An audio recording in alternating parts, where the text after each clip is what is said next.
Olá, boa noite, seja bem-vindo à leitura da carta de Cristo nessa egrégora. Seja muito bem-vindo. Aqui quem vos fala é Vanessa.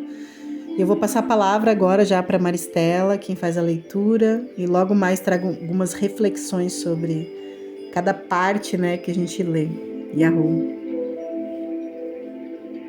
Boa noite a todos. Então, dando prosseguimento à leitura na página 69. Então me pegou com um pão recém-saído do forno nas mãos. Ela sabia que eu não havia saído de casa para comprá-lo, e também que o forno não havia sido usado naquele dia. Não me disse nada, mas me olhou de forma reflexiva. Eu pude ver então as suas atitudes mudarem. Ela já não estava mais tão certa de si. Ela começava a questionar a sua própria atitude em relação a mim e também a verdade acerca das minhas afirmações. O que realmente aconteceu com ele no deserto? Como ele poderia fazer um pão sem usar o fogo, a farinha e o fermento? O que isso significa? Ele o Messias? Então meu irmão feriu sua mão. Ele sentiu muita dor quando o ferimento infeccionou. Permitiu-me colocar minhas mãos em sua ferida e fazer uma oração em silêncio. Eu podia ver que ele sentia o fluxo do poder entrando em sua mão, porque ele me olhou de forma estranha.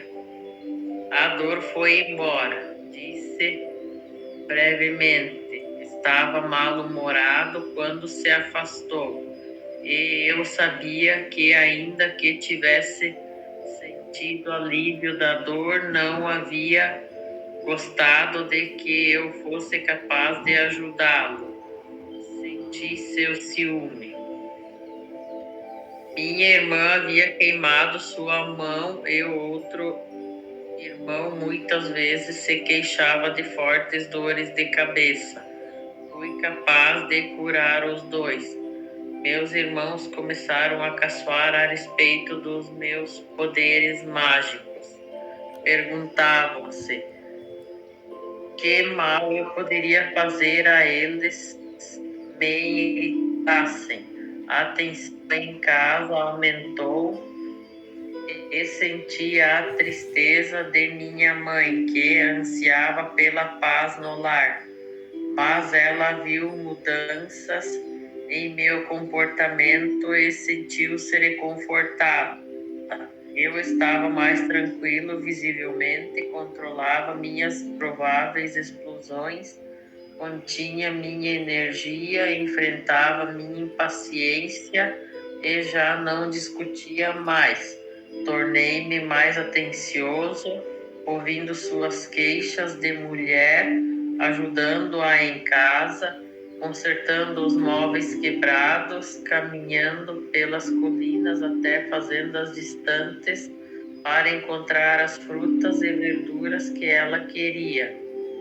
Cheguei a amá-la com ternura e compaixão, como uma mãe deve ser amada. Um dia ela se aventurou a perguntar-me: você ainda acredita que Jeová seja um mito?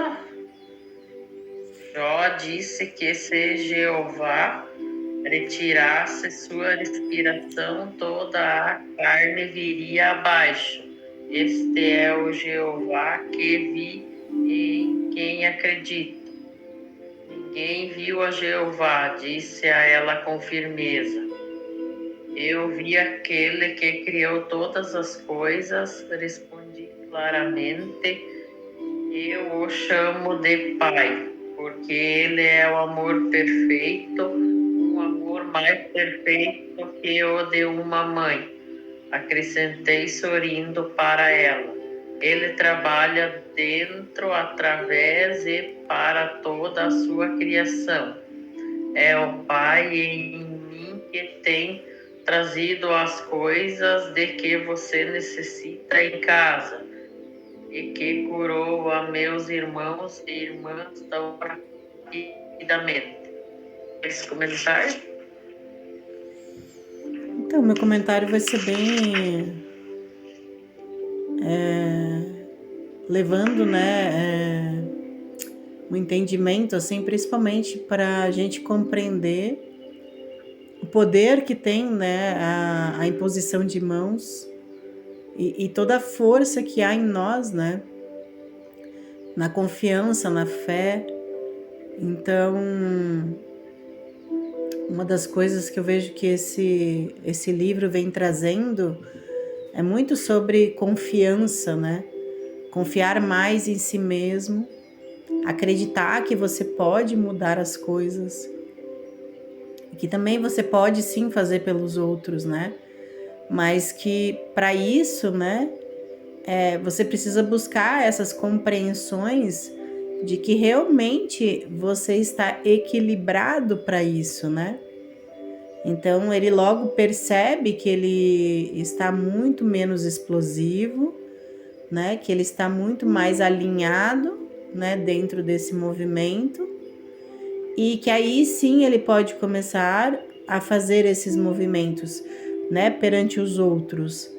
Mas também eu quero trazer algo muito pessoal meu, assim, né? Como mestra, como professora, de que quanto mais eu me coloco, né, em fazer para o outro, mais também eu encontro esse equilíbrio, né? Então que eu comece com algo, né, pequeno, algo que seja leve para mim, né? Que seja essa questão que nem ele começou com o pão, né? Que era uma coisa que faltava para a família dele, né? Então ele começa com um pequeno ato. Então começar através de pequenos atos, né? Porque às vezes também a pressa, né? Porque imagina, ele já sabia que ele estava com esse poder disponível, né? E aí, mas ele não teve pressa, né? Ele compreendeu que ele precisava olhar um pouco para dentro, né, Mari? E equilibrar mais o sentir dele e fazendo aos poucos as coisas, né? Porque quanto mais a gente faz, mais a gente aprende, mais força a gente tem. Então, perceber também esses processos, né? Trazendo isso para a nossa vida, né? Para o nosso dia a dia, assim, né? Trazendo essa reflexão, assim. Eu tenho recebido muitas coisas essas últimas semanas referente a esse movimento, né? Então, perceber isso, né? Que a gente comece com o pouco que a gente tem, mas que a gente faça algo. É isso. É isso. Eu podia ver que ela estava começando a entender um pouco do que eu dizia. E o que é o castigo? Perguntou-me.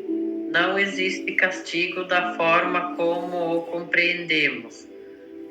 Nascemos para nos comportarmos da forma como fazemos. Temos que encontrar uma maneira de superar nossos pensamentos e sentimentos humanos, porque estes nos separam da proteção do Pai e nos trazem as doenças e a miséria. Quando tivermos aprendido a superar o eu, então entraremos no reino dos céus. Minha mãe afastou-se silenciosa, claramente ponderando sobre o que eu dissera, mas não mais com raiva. Eu sabia que ela estava meditando sobre minhas afirmações e percebi que eu estava colocando de cabeça para baixo o seu seguro e bem conhecido mundo. Ela se sentia perdida e insegura, sem a sua crença num Jeová ameaçador e terrivelmente vingativo, se a humanidade fosse disciplinada, perguntava-se no que o mundo iria se tornar se dependesse inteiramente dos homens controlarem as suas maldades e a dos outros. Mesmo os reis e governantes eram malvados em suas ações, sem Jeová para reinar e castigar os pecadores. Onde iríamos parar? Enquanto restabelecia minhas forças, estudei as Escrituras cuidadosamente, para que pudesse encontrar-me com os fariseus e escribas de forma confiante. Também era absolutamente necessário que eu soubesse o que havia sido escrito a respeito do Messias, porque estava convencido de que eu era aquele sobre quem os profetas haviam falado. Eu poderia verdadeiramente resgatar, salvar as pessoas da doença, miséria e pobreza, restaurar-lhes a saúde e a prosperidade, ensinando a verdade a respeito do reino dos céus e a realidade do Pai. Quando me senti suficientemente preparado para sair a ensinar e curar, para agradar a minha mãe, concordei em ir um sábado à sinagoga de Nazaré e falar para a congregação como era o costume. Levantei e me foi entregue o livro de Isaías para ler. Escolhi a passagem que profetizava a vinda do Messias, que viria libertar o povo judeu de todo tipo de escravidão. O Espírito do Senhor está sobre mim, porque o Senhor me ungiu para pregar as boas novas aos pobres. Ele me enviou para anunciar a libertação aos encarcerados e a recuperação da vista aos cegos, para libertar os oprimidos, para proclamar o ano da graça do Senhor. Comentários? Eu acho que tem que ter muita coragem, né? Para ir, né? Como se eu hoje entrasse dentro de uma igreja, né? E tomasse a palavra e mostrasse que, né? Que Deus está em tudo, que ninguém precisa de alguma forma estar preso, né? A algo né, que determina pelo homem, né, aquilo que é certo e errado. De certa forma, Maria tinha uma razão, né? Eu vejo assim, porque o que seria do mundo, né, se esse Deus não é punitivo, né? Se tendo esse Deus punitivo, o ser humano não se coloca num lugar de fazer somente o bem, né? E tal. Imagina sem ele, sem isso, né? Sem essa ameaça. Então, eu acredito muito em a gente trazer essa reflexão de olhar para o quanto a gente precisa ser ameaçado para realizar as coisas, né? Então, por exemplo, assim, né? Todo mundo hoje, né? Ou vamos assim, quem está aqui escutando, ou quem, né? De alguma forma se conectou aqui com esse grupo, com certeza está relacionado já com o despertar espiritual, né? Já está nesse caminho, nessa busca, de alguma forma já foi tocado, né? Então, a partir do momento que você é tocado, você já reconhece a sua autorresponsabilidade de se dedicar a isso, né? E aí, dentro desses movimentos, vem esse movimento da fuga, né? E aí a gente sempre quer fugir da nossa responsabilidade, né? E aí se fala muito sobre, gera karma. Se você não cumprir com aquilo que você né, se comprometeu em vir servir, né, nesta vida, você vai gerar um karma muito negativo e tal, não sei o que, não sei o que. E trazendo isso para mim também, né, como humana, né, como qualquer um, eu vejo que a gente ainda está de alguma forma vinculado com tá, vou seguir aqui o caminho, porque senão eu vou pagar um preço muito alto.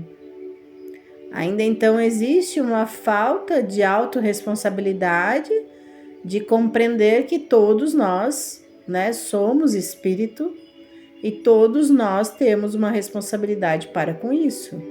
Como a gente precisa cuidar do corpo físico, alimentar e tudo mais, a gente também tem a responsabilidade de cuidar do corpo espiritual, né? Então, e aí acaba que a gente fica na fuga, né? E mesmo que quando a gente desperta, a gente o tempo todo tá se auto-sabotando para fugir disso, né? Então, eu entendo essa questão, né? Eu reconheço que Maria tinha muita veracidade no medo dela, né? Porque é verdade, né? Tipo, o mundo já tá um caos, né? Imagina agora se tudo virar oba-oba, né? Que não tem problema, você pode fazer o que você quiser, que não tem um Deus punidor, e aí cada um vai fazer o que quiser, né? E então, mas é que essa colocação dessa forma que foi posto, né, acaba que tira a nossa autorresponsabilidade também, né? Como se Deus é que punisse, não é nós que temos que fazer aquilo que é o mais correto. Não é nós que temos que buscar pelo mais correto. E sim, deixamos isso, né, pelo julgamento de Deus. Quantas vezes a gente fala isso, né? Entendeu, né? Quantas vezes a gente prega essa crença milenar, né? Porque, né, 2000 anos atrás. Então, quantas vezes a gente prega isso, né? Aqui se faz, aqui se paga, Deus é que sabe, né, o preço que ele irá pagar por aquilo que ele me fez. Eu mesmo coloco esse peso e alimento essa crença, né, de que não somos nós responsáveis, e sim o Criador, né? É muito forte isso, né? Maria tinha sua razão. Então sentei-me dizendo: hoje vocês veem esta profecia cumprir-se em mim. Isto produziu choque e espanto no rosto dos homens, que me olharam atônitos. Mas eu continuei falando, sabendo que o Pai me diria o que falar. As palavras vieram sem hesitação. Falei de minha experiência no deserto e relatei a visão do bebê crescendo até a idade adulta, sendo envolvido inconscientemente em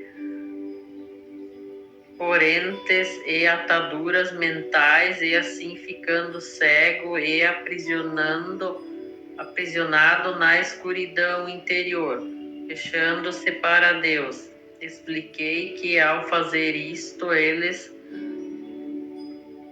expunham-se à opressão de conquistadores, escravidão, pobreza e doenças, porque Deus é luz, eu disse. E luz é a substância de todas as coisas visíveis. E luz é o amor que faz todas as coisas para que o homem desfrute delas. Todas as bênçãos de abundância e saúde foram livremente disponibilizadas para aquele que amar a Deus com a mente, o coração e a alma e que viver estritamente segundo as leis de Deus. Quando terminei, houve um completo silêncio na sinagoga. Senti que a congregação havia experienciado algo estranho, poderoso e que tinha sido elevado a um plano superior do pensamento. Desejei que nada interrompesse a tranquilidade transcendente daquele momento. Em seguida, começaram a sussurrar entre si. Eles se perguntavam quem era eu. Alguns estavam convencidos de que eu era Jesus, a pessoa cuja família era bem conhecida na aldeia. Mas outros não podiam aceitar aquilo, uma vez que eu havia falado como alguém que tinha autoridade. Infelizmente, senti ressurgir minhas antigas reações para com aqueles homens religiosos. Sabia que tinham me desprezado no passado, de forma que esperava por essa rejeição. Voltei às antigas atitudes desafiadoras e isso os enfureceu por completo. Pelas minhas próprias reações humanas, atraí o desastre e este quase aconteceu. Os mais jovens, instigados pelos mais velhos, correram até mim e me arrastaram para o topo mais alto do penhasco, a fim de lançar-me à morte. Mas orei ao Pai para que me salvasse. De repente ficaram tão alterados que mal sabiam o que faziam. Se voltaram um contra os outros, então pude sair do meio deles e escapar. Foi estranho, eles pareceram não notar a minha saída. Muito abalado por essa experiência, consegui mandar uma mensagem para minha mãe, dizendo que estava deixando Nazaré imediatamente e indo para Cafarnaum, uma agradável cidade junto ao mar da Galileia. A princípio pensei em juntar-me a antigos conhecidos, mas senti intuitivamente que isso não seria o correto a fazer, de modo que durante todo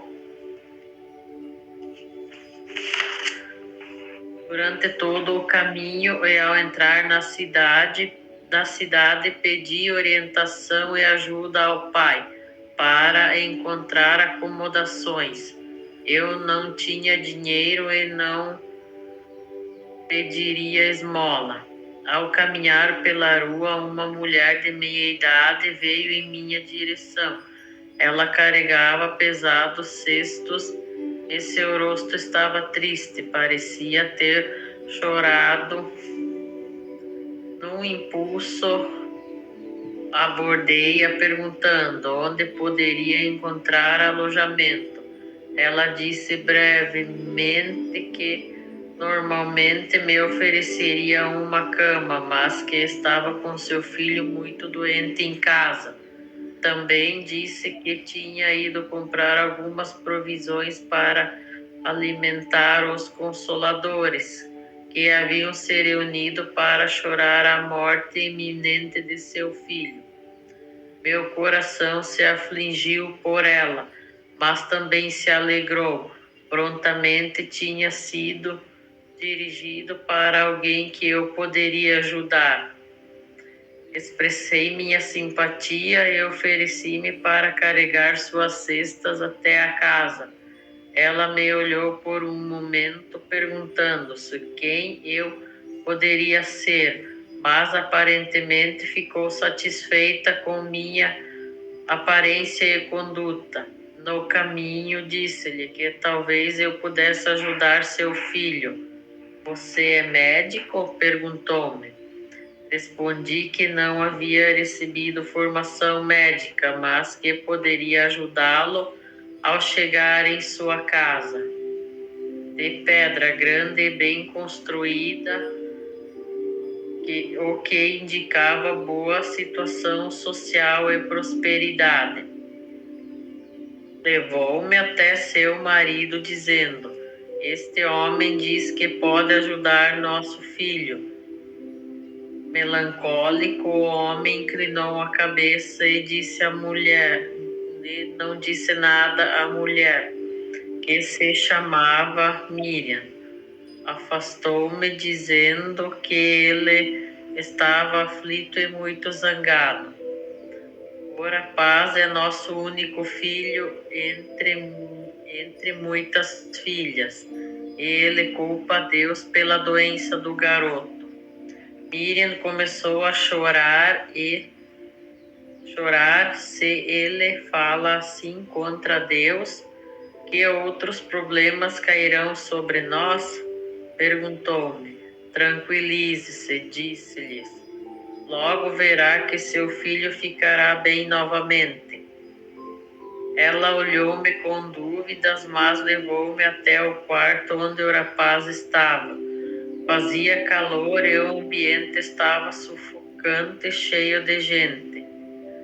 Bem intencionada e triste, conversando, pedia à mãe para esvaziar o quarto, mas os visitantes resistiram. Eles queriam ver o que aconteceria e somente saíram do quarto contrariados quando Miriam chamou seu marido para falar com eles. Podia escutá-los discutindo com o pai no quarto ao lado. O que este homem acha que pode fazer? Seu médico já havia declarado ser incapaz de ajudar o rapaz? O pai veio até o quarto para ver por si mesmo. Seu filho estava mortalmente pálido, com muita febre. A mãe explicou que ele não podia engolir a comida e que estava com o intestino solto. Ele havia estado assim por vários dias e tinha perdido muito peso. O médico disse que nada poderia ser feito. Ele provavelmente morreria. Coloquei as mãos sobre a cabeça do rapaz e rezei, sabendo e silenciosamente dando graças com todo o coração, que o Pai Vida fluiria pelas minhas mãos para dentro do corpo. Dessa forma, o trabalho de cura se realizaria. Senti um calor extremo e um formigamento em minhas mãos, e o poder vertendo para seu frágil corpo. Fui inundado por uma alegre gratidão, como era grandioso e maravilhoso o Pai Vida, quando liberado para fazer o seu trabalho natural de cura. Sua mãe e seu pai, olhando ansiosos para ver o que aconteceria a seguir, seguravam a mão um do outro e observavam com muita atenção. Quando eles viram a cor de seu filho mudar do branco para um rubor mais sadio, exclamaram com espanto e alegria. Depois de algum tempo, o rapaz levantou seu olhar para mim, dizendo claramente: agradeço, estou bem melhor agora. Estou faminto e quero algo para comer. Sua mãe riu de felicidade e o abraçou apertando, mas estava um pouco apreensiva. Não posso dar comida a você, filho meu. O médico ficaria zangado. Ela havia sido avisada para não dar comida a ele, somente água. Eu sorri e disse: ele está curado, pode dar pão e vinho a ele, que não fará mal. Seu pai, Zedequias, estava maravilhado de alegria e gratidão. Depois de abraçar o seu amado filho, voltou-se para mim e apertou minhas mãos calorosamente. Ficou dando tapinhas em meus ombros enquanto balançava sua cabeça, incapaz de falar devido às lágrimas que corriam por sua face. Quando finalmente se recompôs, entrou no salão e falou às pessoas que lá estavam: Meu filho, quase morto, recuperou a plenitude da vida novamente. Suas palavras foram recebidas com gritos de alegria, entusiasmo, incredulidade, questionamentos, risadas e felicitações. A mãe do rapaz ficou parada, com um sorriso espantado na face. Depois disso, não foi mais necessário buscar por acomodações. Quando Zedequias disse aos atônitos consoladores que o garoto estava curado, e o próprio jovem apareceu na porta sorrindo e pedindo novamente por comida. Todos os consoladores rodearam-me e convidaram-me às suas casas. No entanto, preferi ficar com o pai do garoto, que agora dizia estar cheio de perguntas a fazer-me. Ele esperava que eu pudesse respondê-las depois de colocar o vinho e a comida sobre a mesa. Todos foram convidados a comer até saciarem-se. Zedequias sentou-se e formulou a sua primeira pergunta. Queres comentar? Nossa, eu vou comentar bem pouquinho, porque eu acho que a gente vai continuar, mas só mais um pouquinho daí. Mas eu quero falar o quanto que é poderoso o Reiki, né? Eu só quero dizer isso porque, né, é um ato muito forte, né, muito poderoso e muito consistente, né, quando eu iniciei essa canalização do Reiki, né, do nosso sistema aqui do Instituto, foi muito forte, né, e faz muito sentido vir Jesus, né, essa força e tal, e mostrar isso, né, então o Reiki é muito curativo, né, se as pessoas acreditassem realmente nisso, né, e no seu potencial, porque eu acredito muito mais que o que nos falta, né, para que realmente essa seja a nossa medicina, é confiança e fé, né? Porque o que ele teve ali, ele, né, pediu a cura do menino, né, buscou toda a gratidão por aquela cura já realizada, né, isso tá ali. E aí ele ficou ali emanando essa gratidão pela cura já realizada, né? Então, quanto a gente pode manifestar aquilo, né, que isso se chama manifestação, né, por algo como já é, né, que é uma coisa que eu ensino também dentro dessa minha guiança, de você já se manifestar e perceber o quão poderoso é algo tão sutil, né, tão sutil, tão fácil até, né, que daí a gente desconfia daquilo que é fácil, né, e maravilhoso. Então, eu acredito muito, né, que a cura pelas mãos, como diz o SUS, né, porque o SUS não chama de reiki, sim chama, né, da cura pelas mãos, se faz presente nessa parte da história, né, onde ele enfatiza mesmo isso, acredito, né, foi eu que percebi só, né, Maristela? Não, né, é isso, né?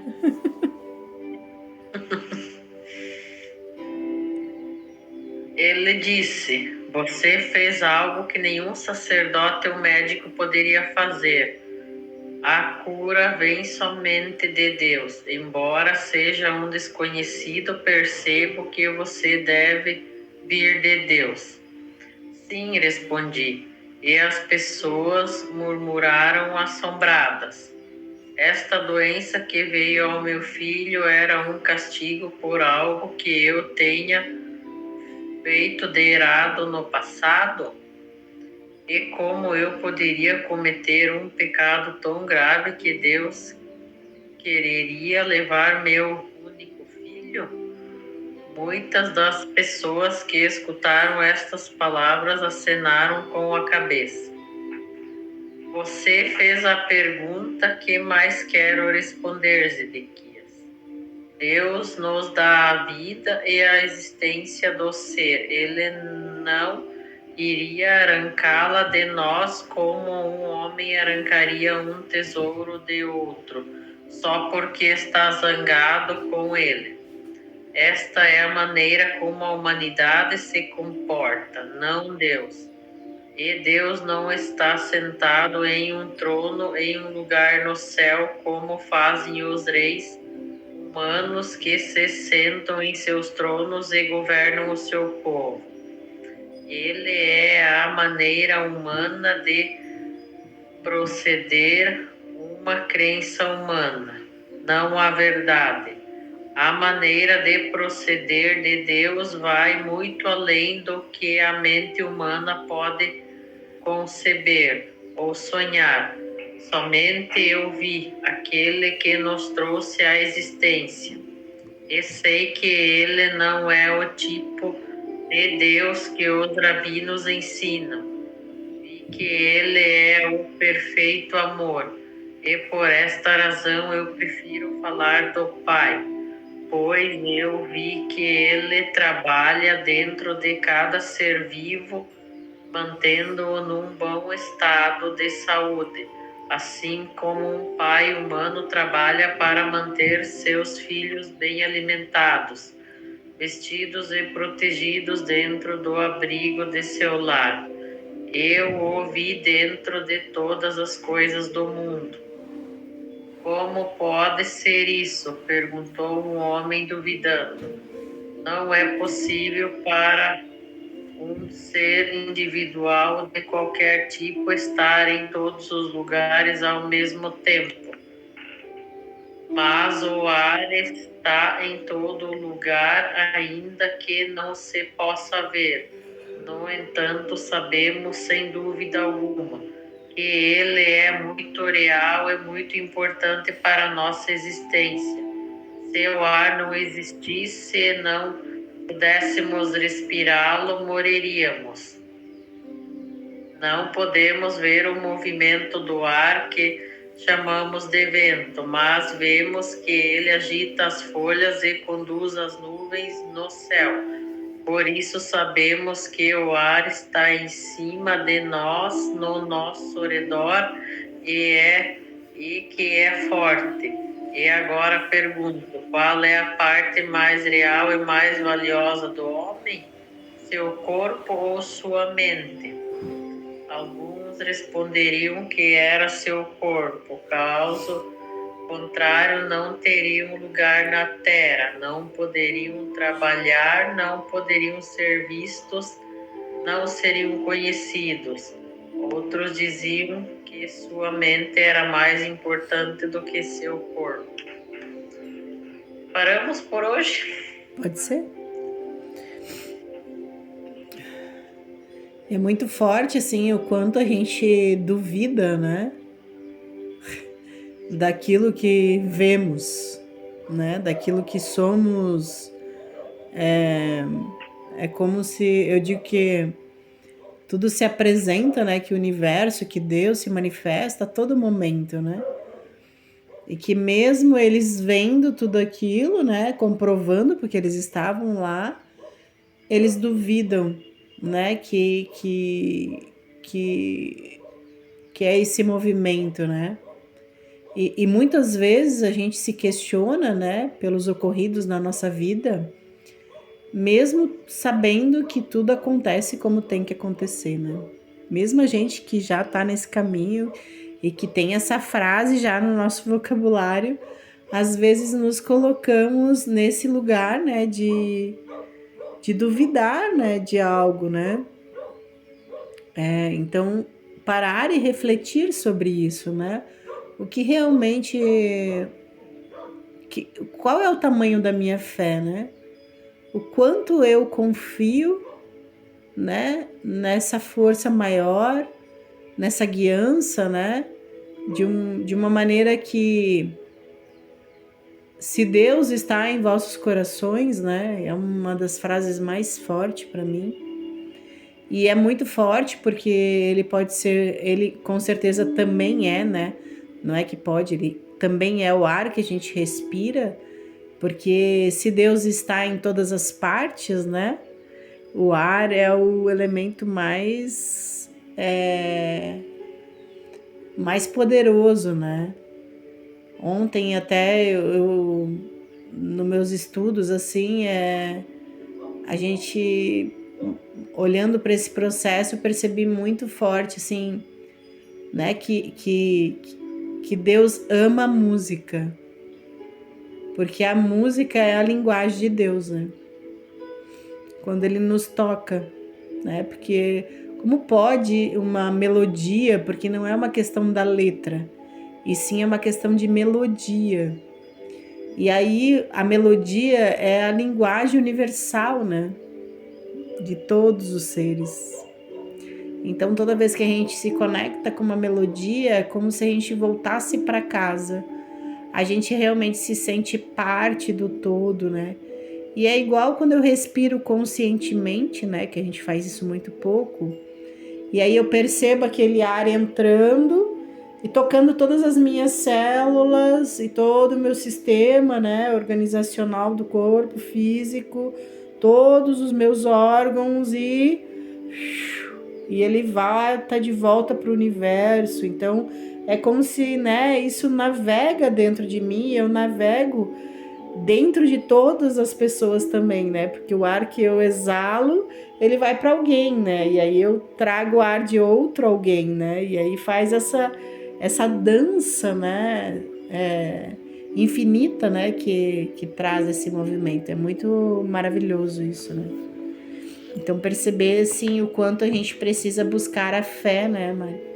E confiar, né, nessas intuições de entender que, né, que se nenhuma folha cai sem que Deus queira, imagina que uma decisão ou uma pessoa ou um ocorrido na nossa vida não seja por um bem maior, né, para nossa evolução, para o nosso aprendizado, por mais que aquilo se pareça negativo dentro desse holograma da Matrix, né, aquilo tá dentro do nosso processo evolutivo. Então, quando eu começo a olhar que tudo faz parte do meu processo evolutivo, vou entender que, como um videogame trazendo, né, existe lá, né, os obstáculos para que eu possa subir, né, de nível, né. Então traz muito esse movimento, fazendo uma analogia nada a ver, mas que traz um entendimento muito real, né. E no próprio videogame a gente fala, né, cada fase é mais difícil. Eu falo isso das crianças e falo isso dos processos terapêuticos, né, evolutivos. Porque a criança também é assim, né, cada fase mais difícil, né? Quando nasce, os pais, nossa, se descabelam e eu falo, gente, só vai piorar, né? E aí, as fases vão indo, tipo, né? E aí no processo evolutivo é a mesma coisa, né?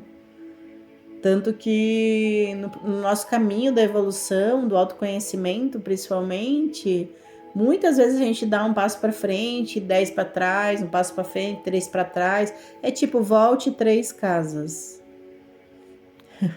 Você acabou de morrer, volte 4 casas. Então, né, trazendo uma leveza para esse processo, mas entendendo que sim, vamos iniciar novamente e que sim, vamos aprender com isso e que sim, é isso que acontece. Então, o videogame não foi criado à toa, né? Ele foi criado em cima da nossa realidade, né? Então, trazendo também essa analogia para as crianças do que é a vida, né? Depois, quando você vai para esse jogo da vida real, né? Faz muita analogia. Então, eu vejo muito isso. Eu tirei uma carta para nós, do oráculo, o oráculo dos anjos. Hoje, quem vem para mim, a imagem de Cristo hoje desapareceu, não encontrei. E hoje eu trouxe, então, quem se apresentou foi o anjo, e veio uma vela azul. E o anjo que se apresenta na nossa carta, para nossa meditação final, é o anjo da intenção. E é um anjo muito bonito. E ele tem as cores da mãe terra, assim, sabe? Tipo, né? Marrom com com o dourado da sabedoria. E muito forte, assim, para mim, me remete muito isso, assim, né? O entender desse caminhar na Terra com sabedoria. Fazendo uma análise da imagem só, tá? A intenção está intimamente ligada à noção de que você é capaz de interagir em tudo o que acontece ao seu redor, a partir das suas expectativas. Quanto mais você se ligar de uma maneira positiva com a vida, mais forte será o poder da sua intenção. Você se apropria da intenção quando sai do papel de vítima de um destino não escolhido e descobre a si mesmo como criador dos acontecimentos que surgem ao seu redor. Super sistêmico essa carta.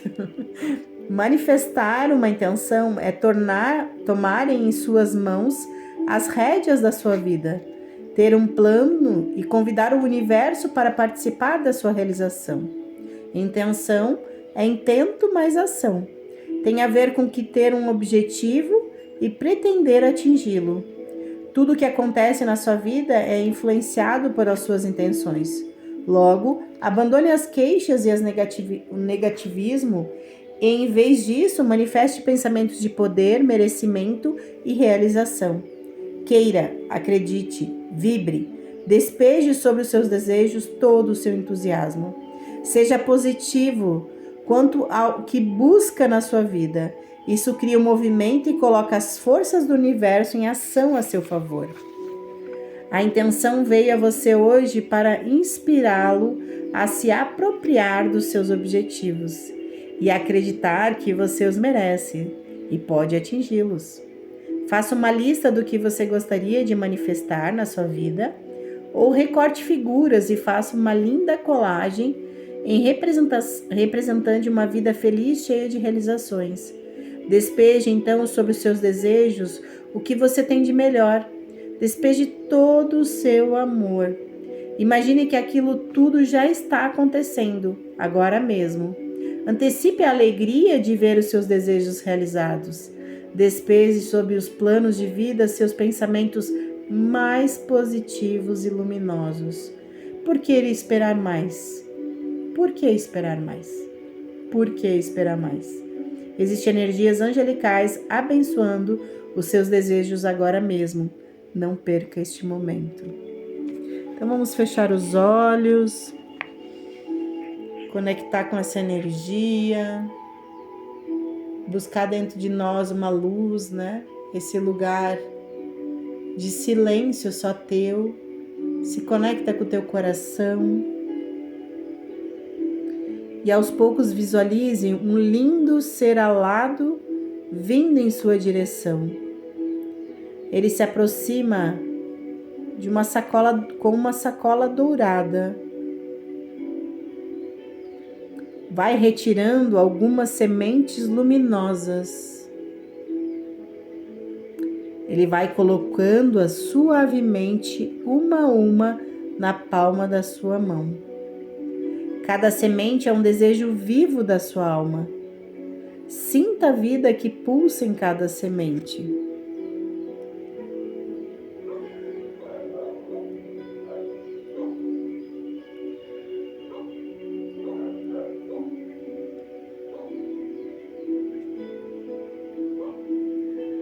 Vai recebendo essas sementes, vai sentindo pulsar e já agradecendo, né? De posse dessas sementes, caminhe na direção do seu jardim interno, cravado no centro do seu peito, e plante cuidadosamente cada semente nesse solo úmido e fértil. Ao colocar suas sementes dentro do solo desse jardim, você está plantando as suas intenções.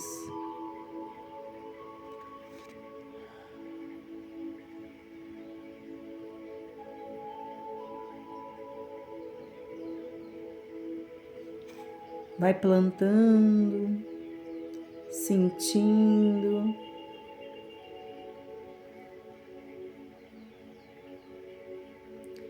Feito isso, despeje agora sobre o solo todo o seu entusiasmo, na forma de uma chuva dourada que torna o solo ainda mais fértil.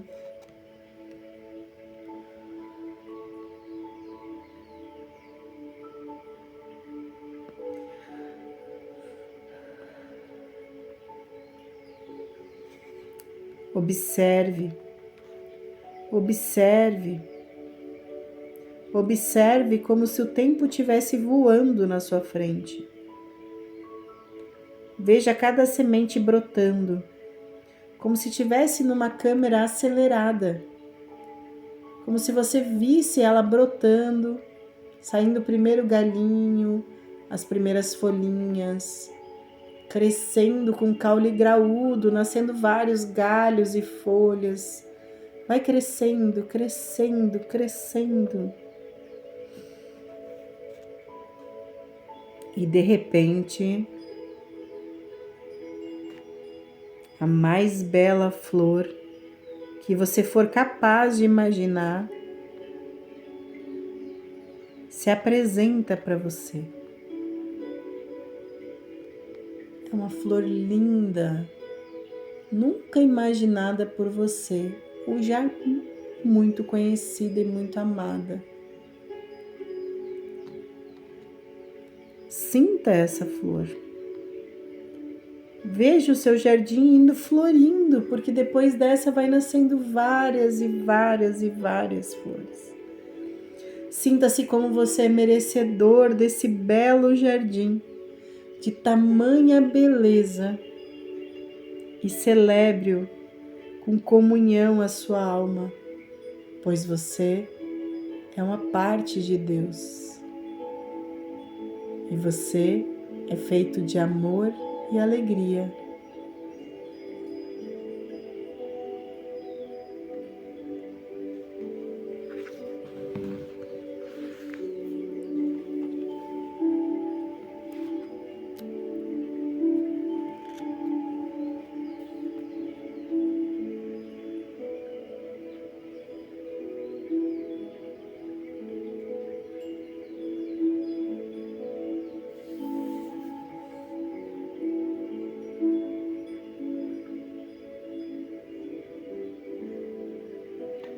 Vai respirando fundo, se despedindo do seu belo jardim, sentindo muito merecedor de tudo isso, muito merecedora.